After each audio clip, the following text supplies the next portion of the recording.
نصايح ما تتقالش في كورسات الديكوباج الجزء الثالث. الصينيه الكوفي كورنر لما بنيجي نعملها ما بندهنهاش من تحت وما بندهنهاش من جوه ابدا خالص، بتبقى فاضيه من جوه ما فيهاش اي دهان.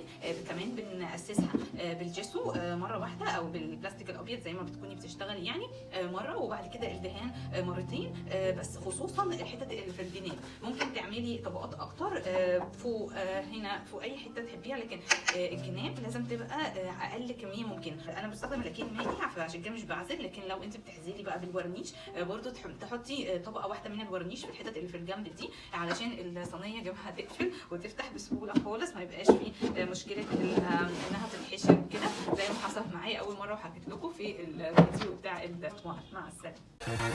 اكل ما اتاكلش، اغلب ما اتغلبش، ارفض ما اترفضش، حاسب ما تحاولش، اشغل اللي ما يتشغلش واسحل اللي ما يتسحلش، لما يبقى مزاجي رايق بعمل اللي ما يتعملش. حتى بص الحركه دي، بص اللقطه دي، حتى بص الحركه دي، بص اللقطه دي.